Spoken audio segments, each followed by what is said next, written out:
delighted to introduce you to our two speakers from Johnson Matthey. First, we have Dr. Antonio Zanotti-Gerosa. He's the R&D Director, and then he will be accompanied later by Danny Mortimer, who is a Product Specialist. And they've kindly abbreviated the title for me because it is a bit of a tongue twister. Why New Catalysts? So I'll hand over to you, Antonio. Hello to everyone. Welcome to this webinar. The title remains quite ambitious.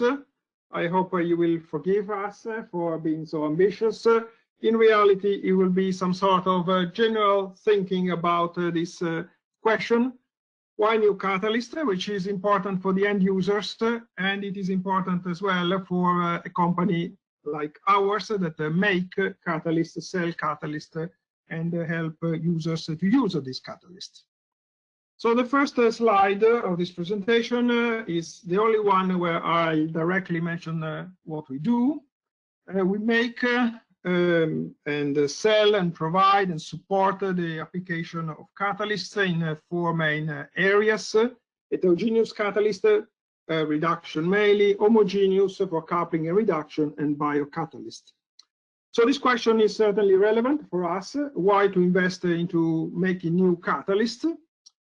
For biocatalysis is a quite straightforward answer. Biocatalysis has got the motive and the opportunity for new catalyst. The motive being the fact that enzymes remain still quite substrate specific, and the opportunity is the fact that thanks to DNA manipulation, there is a possibility of accessing a vast number of different sequences, either by finding things that is in nature, whether it's already known or not, or making it by mutagenesis and by rational design. But leaving aside the biocatalysis, we will focus instead on the areas of heterogeneous and homogeneous catalysts using transition metals. When you talk homogeneous catalyst, this means mostly the design of new ligands around this metal center that is the engine of the catalysis. And when it comes to heterogeneous catalyst, it means engineering of the particle size and the metal distribution and this kind of science. The driving forces, of course, there is the intellectual curiosity. But industry usually is driven by stronger, more practical reasons, such as achieving some cost savings in your process, or because you are dealing with more complex targets, or because there is a regulatory pressure, such as removal of certain metal or reagents, or because there is a driver to be more environmentally sustainable, or changes in the feedstock. Fundamentally, a new catalyst needs to provide value across the chain of the stakeholders. And value could mean different things to the people working on route scouting or doing process development, and in the end doing production. But certainly for a catalyst to be successful, it has to go through all these hurdles and succeed in all these steps.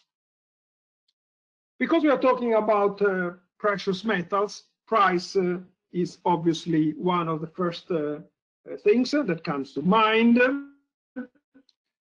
And this graph is quite impressive for the spikes, the up and downs of precious metal or PGMs, so platinum group metals prices over the past 15 years, but also because these prices are not necessarily driven by the end users we are talking to, so the fine chemical industry, but very much by other geopolitical factors or consumer goods uses.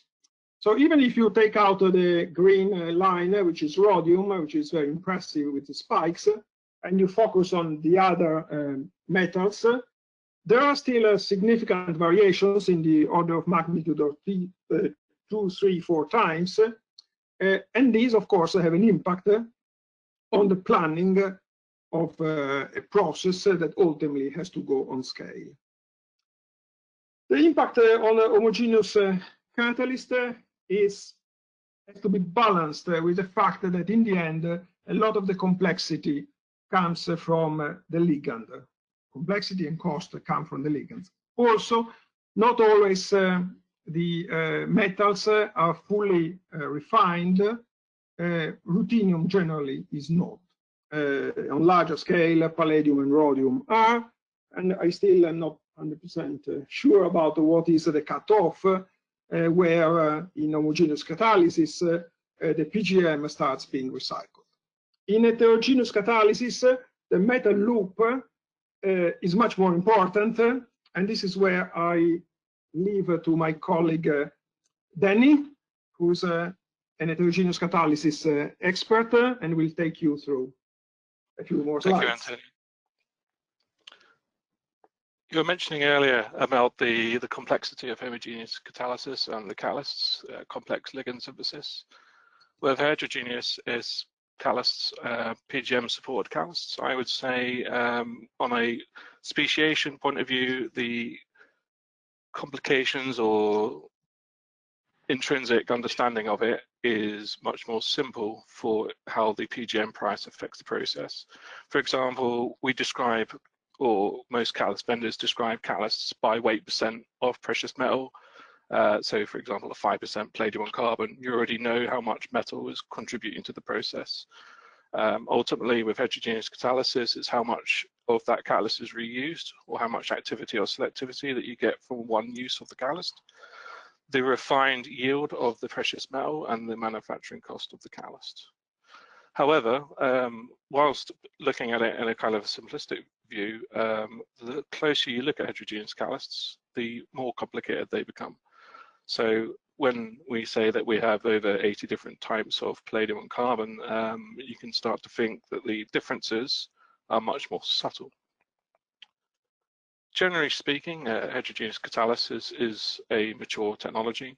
It's widely utilized, usually in a three-phase kind of reaction setup for hydrogenations or hydrogenolysis, typically set up in a kind of for powdered catalysts in a batch slurry reaction system, or if you're using a fixed bed system with particulates, still a three-phase system. Now, the different types of heterogeneous catalysts that you can get that are precious metal supported, generally speaking, most of the precious metals can be supported on any types of support, such as activated carbon, alumina, silica, barium sulfate, calcium carbonate, and be deposited in a way on a particulate. The role of a support is to promote dispersion of the metal and immobilization of the metal. The characteristics that you can get from, say, powdered catalysts are they can either come in a dry or wet form, or modified with extra dopant metals. Now, when you immobilize a metal on a certain support, you can call it, for example, palladium on carbon or palladium on calcium carbonate, and so forth. That's usually designated by a type number. That type number will have a certain chemistry performance based on that way that the metal is deposited onto the support, or depending on which support is used. I guess the more subtleties come when you're dealing with different types of activated carbon for different processes. Now, when you look at different metals and different supports and start focusing in, the recommendations can usually be designated by different types of metal. Different types of metal achieve certain functional group transformation rates with certain degrees of success. So, for example, I would recommend a rhodium or a ruthenium catalyst for aromatic ring hydrogenation.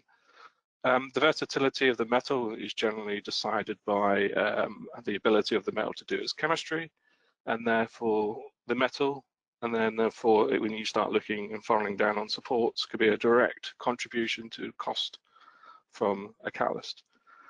So why new catalysts? On which new catalysts? Palladium carbon's been around a long time. The metals, the chemistry that the metal can do has not changed much. However, you can do things faster, better, and more efficiently with an engineered types of catalyst. So what you're aiming for is the catalyst to be in the right reaction space. Normally the demand is to have a high reactive catalyst with a high amount of selectivity. And I guess depending on which transformation you're doing or which chemistry that you're achieving and how much there's certain selectivity of one product over another can be defined on which catalyst performance that you want. Here is shown two different chemistries, an arrow dehalogenation for a blockbuster drug, antibiotics, tetracycline, and then an ACE inhibitor set of drugs shown down called the Prils, which is a carbonyl full reduction down to the alkane. Here is shown is, for example, how different types of palladium on carbon can affect different chemistries with different selectivities for two different classes of molecules. And that is ultimately where the new catalysts derive from. You want to push the boundaries of activity and selectivity to reduce the cost contribution and increase the value of the catalyst that you're using. And to do that, you need to engineer a new catalyst. Now I'm going to go for a case example, which is the Prils, which shows different ways of approaching that and some pointers to look out for when considering new catalysts. So the Prils is a leading drug treatment for hypertension. It's an ACE inhibitor, and as you can see, the main class of drugs have a phenol propyl chain that is amino acid derived, and there are two different ways to kind of, I guess, make these types of molecular architectures. One is to use a diastereoselective Michael addition and then reduce the carbon ion out with palladium on carbon to the alkane, which is shown at the bottom. The other is to do a reductive amination, which I'll speak about later.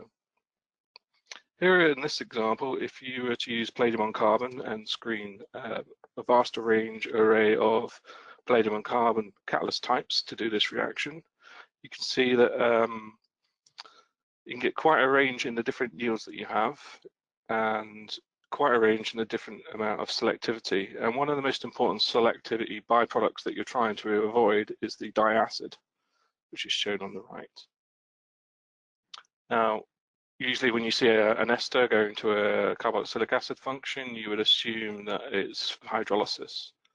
And also when you're assuming that the activity and selectivity performance could be improved by just having a more active catalyst. I guess what the difference is here, and it's where you go back to the support of metal and how you combine a palladium and a activated carbon powdered support. This is where choosing a different catalyst or engineering the right catalyst will push you further along to this side of the graph and how to push it further. And that can come through the appropriate choice of which activated carbon, so choice of particle size distribution, internal surface area, pH of the carbon, and the raw material source of the carbon. Where a catalyst vendor will then put the metal on the support by various methods, the location of the metal, the dispersion of the metal, the reduction method, and the surface functionality of the metal crystallite will become important. Now, what I've seen here is that some certain catalysts have a higher selectivity or lower selectivity or for byproduct formation than another, and then they have certain higher yields. It's not all to do with the catalyst. Obviously, there is a bit of organic chemistry, and some of the organic chemistry is determined by the metal location of the palladium with respect to the carbon particulate. Now, we describe at Johnson Matthey our catalysts into three kind of subdivisions, which would be either an eggshell, intermediate, or uniform distribution of the metal. The eggshell distribution describes where the metal crystallites are at the surface of the carbon particulate, and the uniform would be where the metal crystallites are dispersed throughout the carbon particulate. Depending on the shape, size, the carbon raw natural material source, the accessibility of certain metals for certain chemistries is usually improved with an eggshell distribution for classically organic reactions. Now, understanding byproduct formation. With this case, it's not just the certain catalyst types, but there's also understanding of how byproducts form. If you start understanding how byproducts form, then you can start improving the catalyst type engineering, catalyst carbon choice, and the way you deposit metal to improve. It was shown here that the least active catalysts or longer intermediate lifetimes were related to the build-up of the byproduct, and that could be explained by a reductive formation of the carboxylic acid rather than hydrolysis, so therefore is catalyst related.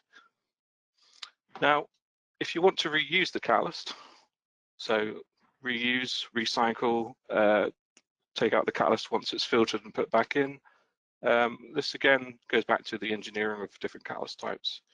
You might find that the catalyst that has a really high first use would be a poor recyclable catalyst. You might find one where the catalyst reusability goes up. What you're aiming for is, again, with the average yield, the same with the recyclability, you're aiming for a catalyst that can be reused, therefore lower the cost contribution, and therefore increase the value. Now, with carbon PSDs and metal location, it's generally seen that a catalyst with more fines filters slower, but has higher activity because within the fines you have a higher % metal ratio to the support. Now, this is important when thinking about a catalyst where you're using it once. If your filtration equipment can handle a carbon with more fines, then the filtration rate will be slower. But if your equipment can handle it, then you'll have a high trade-off in activity. Now, when recycling a catalyst, the fines are the parts of the carbon that you're more likely to lose, and therefore take a bigger hit on loss of activity. So generally speaking, with lower PSD, slower filtering, you have a higher activity catalyst, and it's the opposite for the other way around.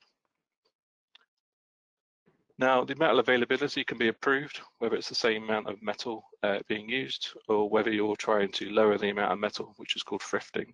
If you improve the availability of the metal and so increase the surface enrichment or availability for the substrate to see the metal, you can improve the usefulness and turnover rate of a heterogeneous catalyst. This would be impregnation optimization and support mesoporosity compatibility, so using a better or well-engineered different type of carbon to increase activity for the same amount of metal. So base metal catalysis or catalysts, there are sponge metals which can be used. Using a base metal can lower the cost of a process or contribution, but it comes at a cost. A different equipment investment of handling a pyrophoric catalyst or handling the spent pyrophoric catalyst can increase the cost, but at the same time, I guess you're avoiding refinement.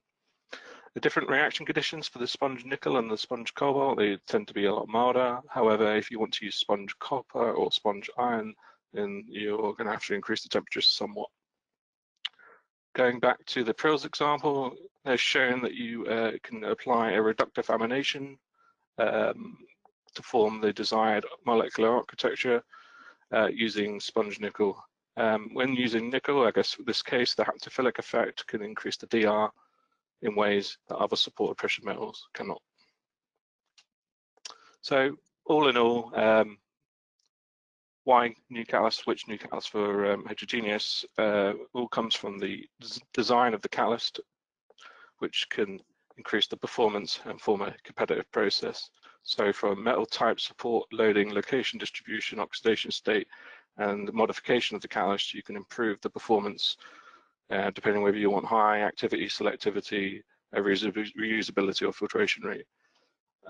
This will all lead to an improved purity profile, longer catalyst mileage, and reduced metal inventory, which also is value to the chain. Antonio, I'll pass on to you for continuing homogeneous. Thank you very much. So welcome back to homogeneous catalysis. We have 3 more subjects or 3 more examples, and I start with one which I hope will show that we are not here just to promote the concept that new catalysts are always the best. In fact, I've been working for a very long time in the area of chiral phosphines using for asymmetric hydrogenation. These are ligands that associated with rhodium or ruthenium or iridium work on the type of substrate shown here at the bottom, which have a chelating moiety and allow the proximity of the double bond to be reduced to the metal. The glory days of this catalysis was really in the 90s and in the year 2000s, when everybody was working on creating new designs of these phosphines. It has gone down a lot. I created this imaginary curve plotting the number of ligands that people have generated. There was a peak, and it is certainly going down, partially because the key so-called privileged ligands are coming off patent, are mostly off patent, so people reverted to using those more basic ones. And partially, it is a sign of maturity in reality. So rather from being negative, it is a matter of fact that people are using and accepting more and more the technology. But then there is a need. The real differentiation is to deliver this catalyst on scale and in time. I found, well after I created this imaginary curve, I found this paper this year, published by Frank Glorious and others, which has a very similar curve, but this time is evidence-based. And the authors plotted the number of granted patents in different areas, and also the overall interest in hydrogenation patents is going up. A specific area of enantioselective hydrogenation has got a peak and then is going down. Again, in their model, this is interpreted as a sign of maturity. What happens is basically that instead of creating more and more new ligands, the focus has moved, rightly so, I think, to finding the way to use more smartly these new ligands.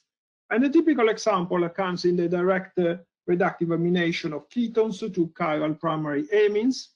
Route A is a classic route, very efficient, where hundreds of new chiral ligands have been tested and compared. But what people wanted to do, because this is much more efficient, is to go directly from a ketone to the chiral amine. And a lot has to do with the history of this molecule that you know very well, for sure, sitagliptin.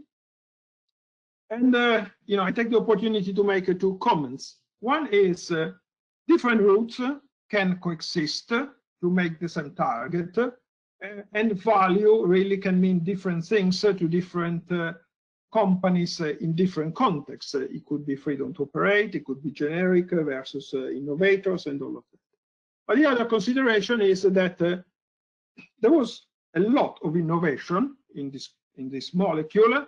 It really launched the concept of transaminases in biocatalysis. There were very innovative routes in hydrogenation, but these routes always were based not on the concept of making a new ligand, but rather on the smart use of what was already there.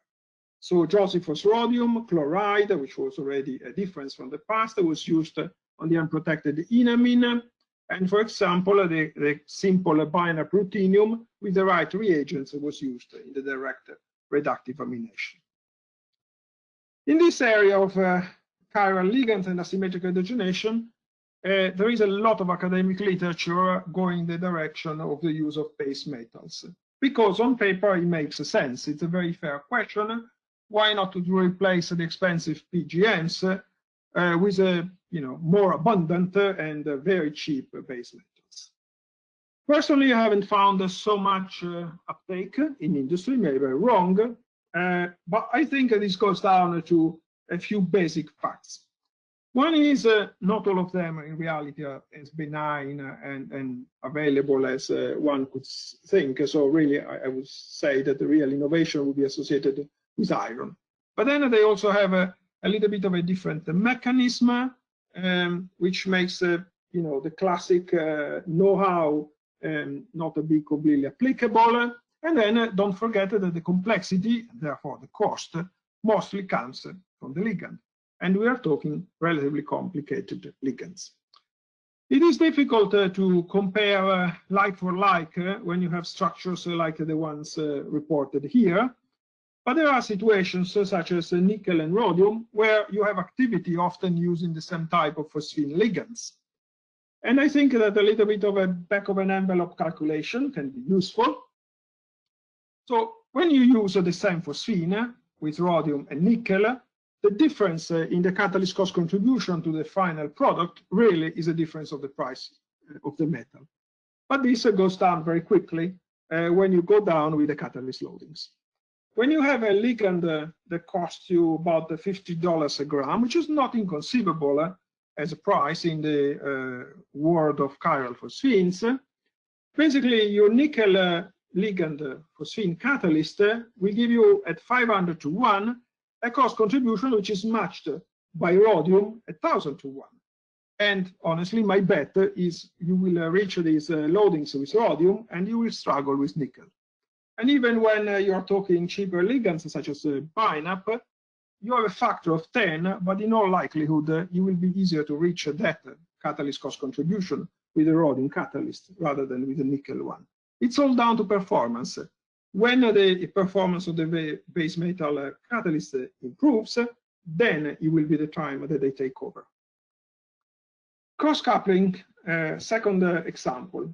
There is a lot of engineering possible of the palladium catalyst used for cross-coupling. It's down to the nature of the ligand, of the counter ion, of the ancillary ligands. One driving force there, for instance, could be the handling of small pyrophoric phosphines. If you have the right complex, it is a lot safer than mixing in situ the palladium precursor and the pyrophoric phosphine. But what I'm talking today is this concept of operating on the pre-catalyst. Well, of course, the catalytic cycle is very well understood.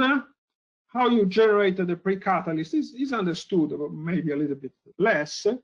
And there has been a lot of work by many groups in terms of designing smarter precursors that will generate your active species more quantitatively and more efficiently. And of course, we are talking about the Buchwald pre-catalyst, various generations of Pallada cycles. They have great advantages. They really innovate by allowing certain transformations to happen. They also have some problems sometimes with scalability or the generation of residues from the activation, which can act as inhibitor themselves. Another avenue of innovation was the use of different pre-catalysts based on pi-allyl systems. They have some advantages. They generate a non-inhibitory leftover product. And if you design correctly the matching of the pi-allyl and the ligand, you avoid this comproportionation dimerization process that takes palladium away from the catalytic cycle. So it's about, we often come across the problem of comparing the efficiency and ultimately the catalyst cost contribution of different generations of palladium catalysts. I started with a simple example, which is really a no-brainer. It's an alpha relation catalysis example, which was published by my colleagues in OPRD in 2008, using a catalyst that we call palladium 118. And palladium 118 is a super good catalyst for this catalysis. You can achieve very low loadings, but there are some exceptions. And one exception is shown here, this combination of tetralone and this chloroaromatic.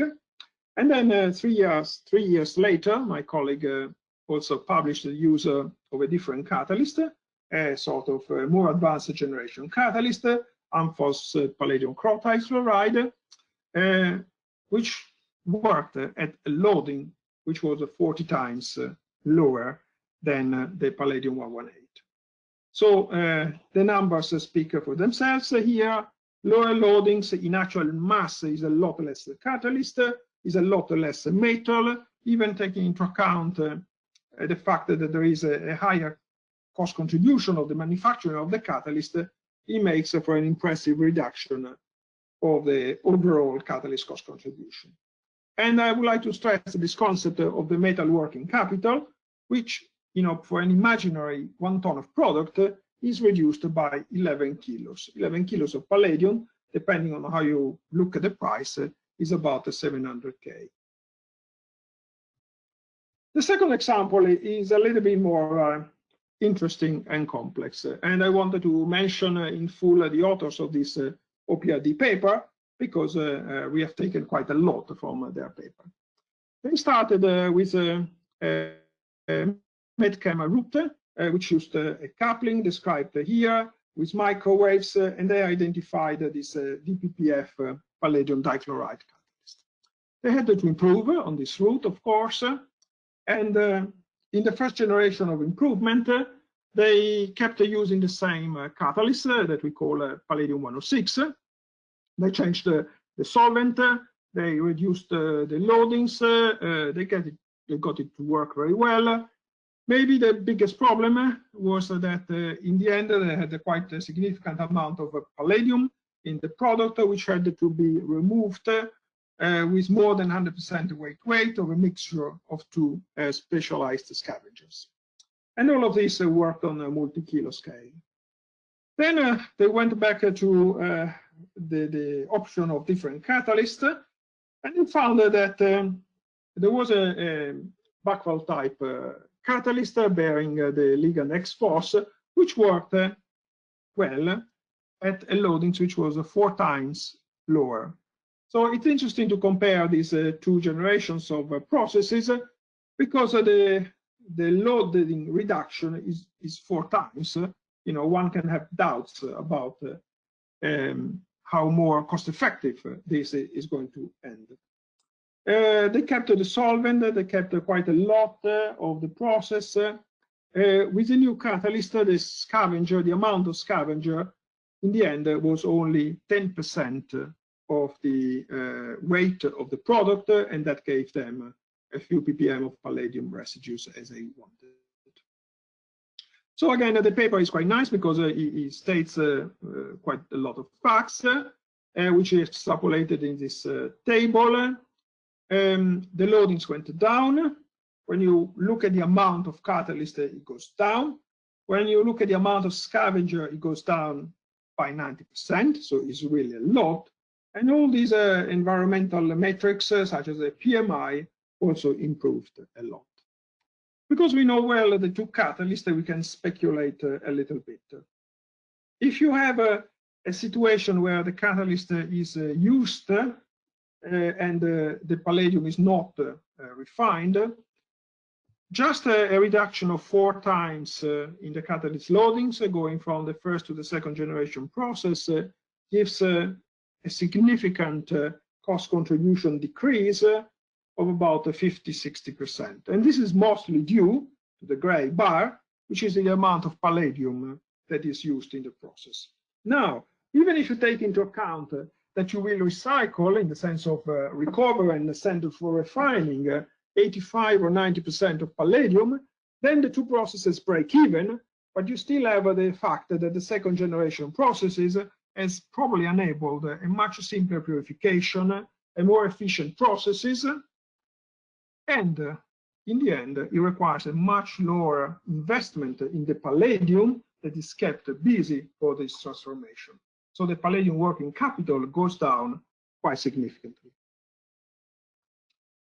Last subject I'm going to discuss is homogeneous transfer hydrogenation. So I go back to chiral catalysis, this time with ruthenium catalyst. Chemistry introduced by Noyori around 1995 with the first generation of catalyst. The ones you see at the top, there is an arene group that stays on during the catalysis, and the chiral diamine ligand is a sulfonylated moiety that gives a chiral induction. And then there is a second generation of catalyst, so-called tethered, introduced by Wills 10 years later, where basically there is a connection between the arene group and the tosylated or sulfonylated diamine, which makes for a much more active and robust catalyst, but of course it's a lot more complicated to make, and this reflects in availability and complexity and price. The other interesting consideration is that in this case, we're not only comparing generations of catalysts, as in the case of the cross-coupling, but you're also comparing a technology against other technologies, because of the space occupied by homogeneous transfer hydrogenation is also occupied by the use of ADHs or asymmetric hydrogenation or other technologies as well. The two classes of catalysts share a mechanism, which I indicated very schematically here. It's called the outer sphere mechanism. And there is no doubt that transfer hydrogenation is a workhorse in industry. I refer again to this paper by Glorious. The blue line is the number of patents granted every year for transfer hydrogenation, and the paper states that they are granted a stable rate of about 50 per year, which is a testimony of how clearly this is a well accepted and robust technology. And as I was saying, it's really not a given that a ketone or an imine reduction will be performed only with ruthenium catalyst in transfer hydrogenation, because you can also use ruthenium, sometimes a rhodium hydrogenation catalyst. You can use ADHs. You can map various applications and sort of predict which technology will be preferred, but it's still very much a case-by-case situation. I refer again to a paper where I wanted to mention all the authors because I think, again, we are grateful for this publication. And it is a story of how several companies worked on the development route to a drug called Almorexant, which I think has been abandoned. Initial results at Actelion focused on the use of pretty obvious conditions with a standard transfer hydrogenation catalyst, third generation, choosing a formic acid trioethylamine 5-2, which was the choice, the original one published by Noyori in '95, and they got very good E and 250 grams scale, and then they had problems when they went to scale up to 30 kilos. So the chemist looked at an alternative, which is asymmetric hydrogenation. They screened and they found an alternative based on a chiral phosphine ligand called Taniaphos in the presence of iridium, and that worked very well, 2001, 45 kilo batches. It worked, but it had some limitations, and then some are typical of when you perform the catalyst in situ, which was also some dependence on the way the catalyst was prepared, and there was some narrow window of conditions in terms of temperature, quantity of iodine which was added, which was an additive, and ligand to iridium ratio. So at some point they went back to look again into transfer hydrogenation, and in the end it was quite easy to make it to work. And they demonstrated on, again, tens of kilo scale. The two key factors were to operate not on the free base, but on the salt, and to adjust the pH, which is a typical problem with transfer hydrogenation. In the end, it works under the right pH or the right basicity, acidity conditions, and this is key to achieve a good performance. And the authors of this paper took the time to compare the two technologies side by side, very similar loadings. Transfer hydrogenation won on catalyst cost, flexibility, because of course it doesn't require pressure hydrogenation, volume efficiency.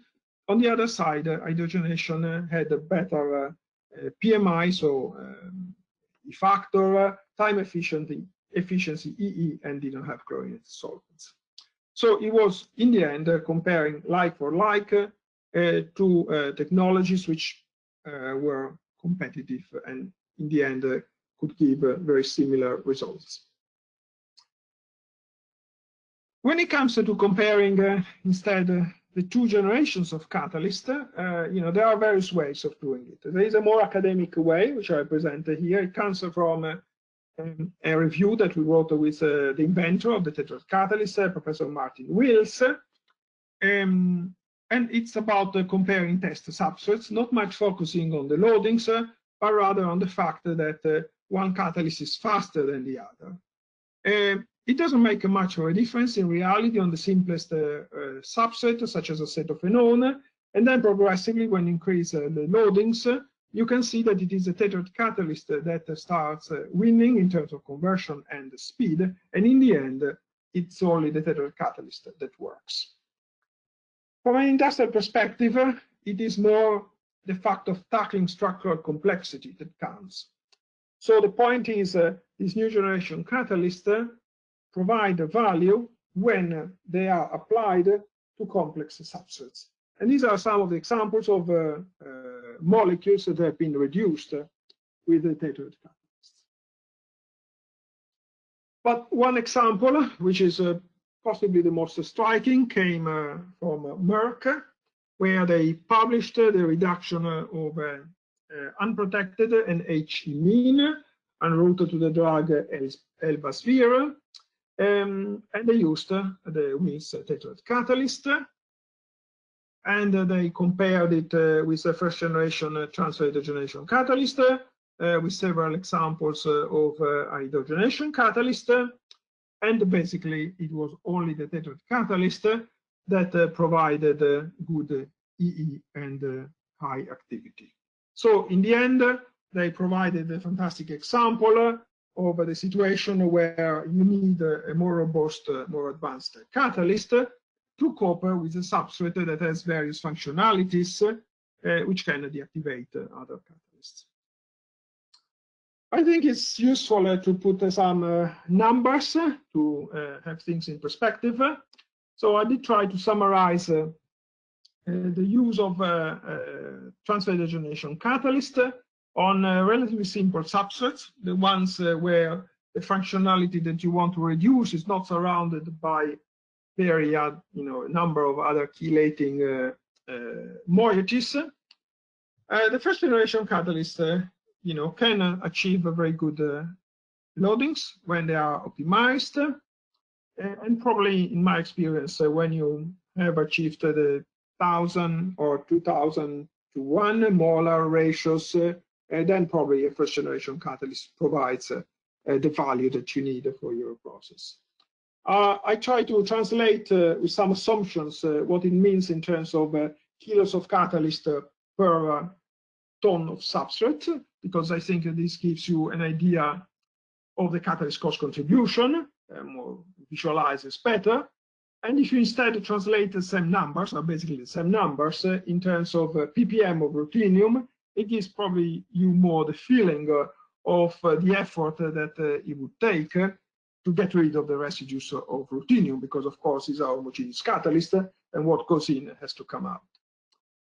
The second generation catalysts provide improvements, up to maybe 5-10 times, which basically equalizes the cost contribution of the first generation catalyst, and it is very much a case-by-case situation, which one of the two is preferred.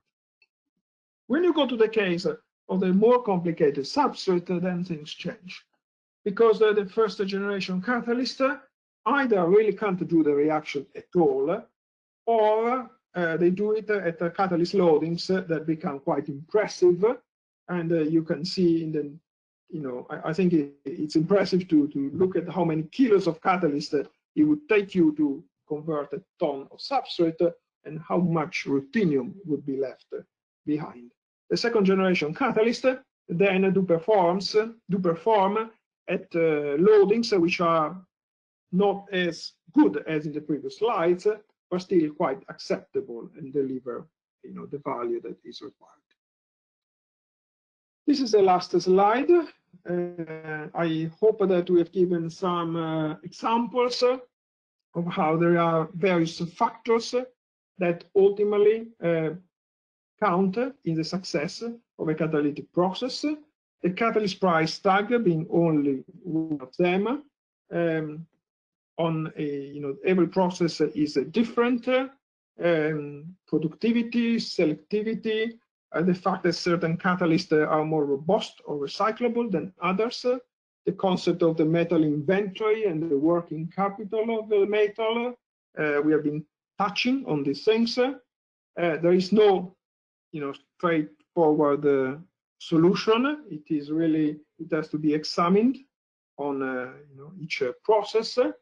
I think that because I often work with people doing catalyst screening and route scouting, I think it's quite useful, to try to think about these problems from the start, and sometimes even some back of an envelope calculations. I don't push it to call it a real cost model, can be very helpful. I need to thank Lucy and Damien because they contributed a lot to these slides, and I thank you very much, everyone who has stayed so far. And Danny and I will be happy to try to answer your questions if you have any.